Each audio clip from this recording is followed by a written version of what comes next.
একটু সজাগ থাকেন, আর কত ঘুমায় থাকবেন? এবার সজাগ হন, নিজের পায়ে দাঁড়ান।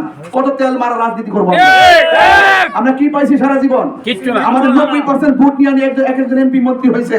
আপনি বুকে হাত দিয়ে বলেন, সুন্নতের জন্য আপনারা মাদ্রাসা মসজিদের জন্য কি পাইছেন? কিছু পাইছেন আপনারা?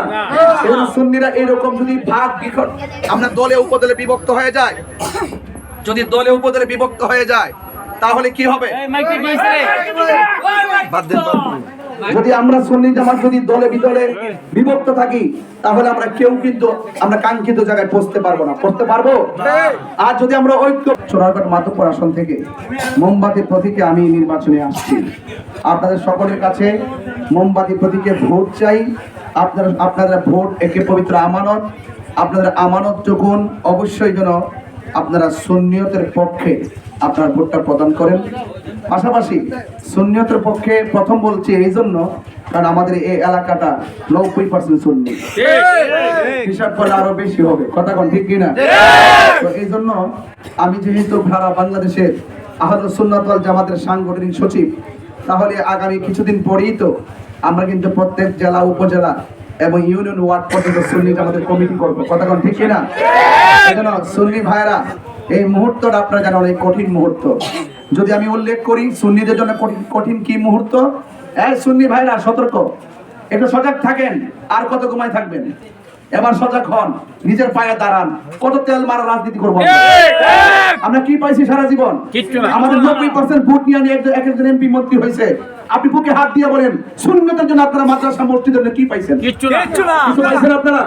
এজন্য সুন্নিরা এরকম যদি ভাগ বিখর, আমরা দলে উপদলে বিভক্ত হয়ে যায়, যদি দলে উপদলে বিভক্ত হয়ে যায় তাহলে কি হবে? যদি আমরা সুন্নি জামাত যদি দলে বিদলে বিভক্ত থাকি তাহলে আমরা কেউ কিন্তু আমরা কাঙ্ক্ষিত জায়গায় পৌঁছতে পারবো না। পৌঁছতে পারবো? আর যদি আমরা ঐক্যবদ্ধ থাকি, আপনি তো দেখেছেন গত কিছুদিন আগে আমি সৈয়দপুর এয়ারপোর্টের মধ্যে বলছিলাম যে আমরা এবার 3 আসনে প্রার্থী দিব। এই কথা বলতে দেরি 53টা জাতীয় চ্যানেল আমার নিউজটা কভারেজ করছে। এবং কেন কভারেজ করছে তাও বলে দেই, কারণ রাষ্ট্র ভালো করে জানে এই দেশে 65% সুন্নি তরিকাপন্থী মুসলমান। এরা যদি কোনো সিদ্ধান্ত ঐক্যবদ্ধভাবে যদি আল্লাহ রাসূলের মহব্বতে যদি নিয়ে নেয় তাহলে এই দেশের সরকার সুন্নিরা গঠন করবে। এটা জানতো, এই জন্য প্রশাসন পর্যন্ত লড়া পড়ছে। দুর্ভাগ্য হলো যে আমরা নির্বাচন যখন আসে তখন আমরা সুন্নিরা আর সুন্নিয়ত চিনি না। আমরা কি চিনি? এমুক ভাই, তমুক ভাই, এই ভাই, সেই ভাই, ওই আগের ধারা রাজনীতিতে চলে যায়। তাহলে এখন সময়ের দাবি হলো আগের মতো আর ভাগ হলে চলবে না। আমরা সুন্নিরা নিজের পায়ে দাঁড়াতে হবে। প্রত্যেক পাড়া পাড়ায় মহল্লায় মহল্লায় আমাদের সুন্নি আছে না নাই? তাইলে আমরা ঐক্যবদ্ধ সিদ্ধান্ত নিলে কি কোনো অসুবিধা হবে? যদি আমরা সিদ্ধান্ত না নেই তাহলে আমাদের কপালে আরো শনি আছে। কেমন আছে? বিগত 2 বছর আপনারা দেখছেন আলামত। 1 নম্বর আলামত হইল 90টা মাজার ভাঙছে। মাজার ভাঙছিনি? দিনে ভাঙছে না রাইতে ভাঙছে? বিচার পাইছেননি?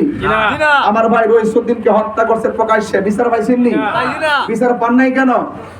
এই জন্য পান নাই, রাষ্ট্রতন্ত্রের গুরুত্বপূর্ণ জায়গায় সুন্নিদের অবস্থান নাই, এই জন্য পান নাই। আজকে আমি অসংখ্য মাহফিল ক্যান্সেল করছি। আপনি কি মনে করেন আমি সেলফি তোলার জন্য এখানে আসছি? কেউ আমার কইবো যে তাহির সাহেব এমপি নির্বাচন করছে, নামের লাগে আমি আইছি? আমি আসছি যে সুন্নিয়তের একটা হাল ধরার দরকার।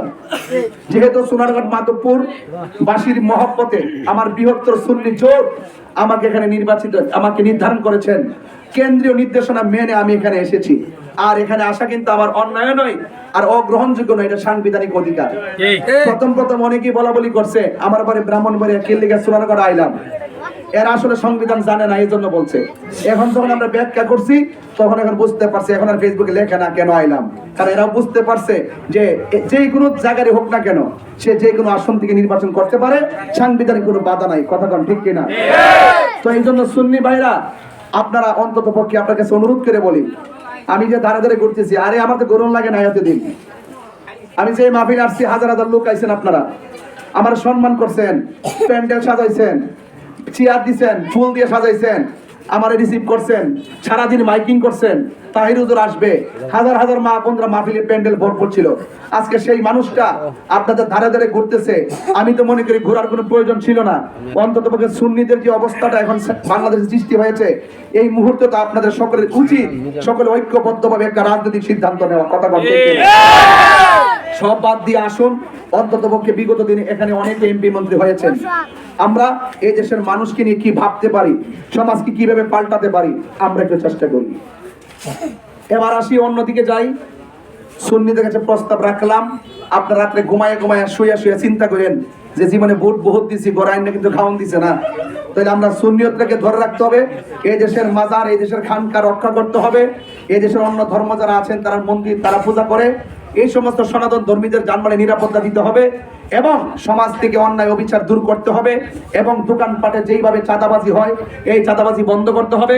চা শ্রমিকদের সাথে যেভাবে অর্থনৈতিক বৈষম্য করা হচ্ছে সেই বৈষম্য দূর করে চা শ্রমিকদের চিরস্থায়ী একটি বন্দোবস্ত করতে হবে। চা শ্রমিকদের যে কষ্ট, এই কষ্ট আমরা শুনতে শুনতে একদম কান ভারী হয়ে গেছে।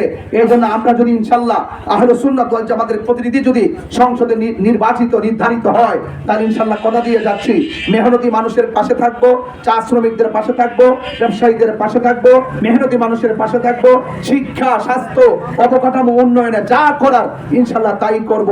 আপনারা সবাই আপনাদের মূল্যবান ভোট ইনশাল্লাহ আমাকে দিবেন এবং মোমবাতি প্রতীকে দিবেন। একটা ভার আপনারা সুন্নিয়তের একটা প্রতিনিধিকে সংসদে পাঠায় দেখেন, এই দেশের রাজনৈতিক অস্থিরতা দূর হয়ে যাবে, সম্প্রীতি তৈরি হবে। এই দেশে হিন্দু, খ্রিস্টান, বৌদ্ধ, মুসলমান যার যার ধর্ম স্বাধীনভাবে পালন করবে, কেউ কেউ হস্তক্ষেপ করবে না। আমরা দেখি যে এই দল ক্ষমতায় আসে তারা প্রশাসনকে কান ভারী করে, প্রশাসন ব্যবহার করে, আর যেই দল ক্ষমতায় থাকে না তাদেরকে হামলা মামলা দিয়ে খুন করে, একজন সহযোগী থেকে 3 জন, মামলা দিয়ে 3000। আছে না নাই গণ? এইরকম মামলা বাণিজ্য এই সমাজে চোরারঘাট মাধবপুর আর চলবে না। যে চাঁদাবাজি হয় এই চাঁদাবাজি চলবে না। আপনারা শুধুমাত্র একটা বার আপনারা সুন্নিয়তের প্রতিনিধি হিসাবে আমাকে একটু বিবেচনা করেন, মহব্বত করেন। হয়তো আপনারা যে আমাকে মহব্বত করে আপনারা মূল্যবান ভোট যদি আমাকে দেন, আমি কথা দিয়ে যাচ্ছি আপনারা আমার কাছে চাইতে হবে না।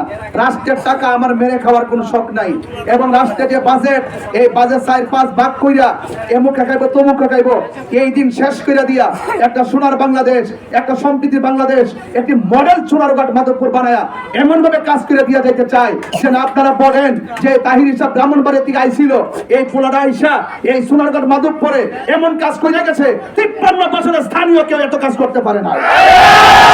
এজন্য কাজ করতে গেলে মন লাগে, কাজ করতে গেলে মন লাগে, কাজ করতে গেলে নীতি লাগে, আদর্শ লাগে। ইনশাআল্লাহ এই বাংলাদেশে এই চুরানগর মাধবপুরে ইনসাফ ভিত্তিক রাজনীতি এমন ভাবে করব যেখানে কোনো বৈষম্য থাকবে না, যেখানে কোনো দূরত্ব থাকবে না, মিলেমিশে রাজনীতি করব। যারা আমাকে ভোট দিবে তারাও আমার, যারা আমাকে ভোট দিবে না তারাও আমার। আমি প্রমাণ করব ইনশাআল্লাহ হযরতে ওমর রাদিয়াল্লাহু তাআলার মতন তেজদীপ্ত কণ্ঠে আমি এটাই প্রমাণ করতে চাই। ওমর ফারুক বলছিলেন, আমার শাসনামলে একটা কুকুর যদি ফুরাতের পানি পান না করে মারা যায় তাইলে আমাকে আল্লাহর দরবারে জবাব দিতে হবে। আমি সেই উমরের তেজদীপ্ত স্পৃহা নিয়ে শুধু এতটুকু বলবো, আপনারা যারা আমার পাশে আছেন এবং যারা এই সোনারঘাট মাধবপুরে বসবাস করছেন, আপনারা দরজা খুলে ঘুমাবেন। আপনাদের প্রহরী হিসাবে যেন আপনাদের ঘরে ঘরে পাশে পাশে যেন আমার প্রত্যেক টিম যেন আপনাকে পাহারা দিতে পারে। কথা বলেন।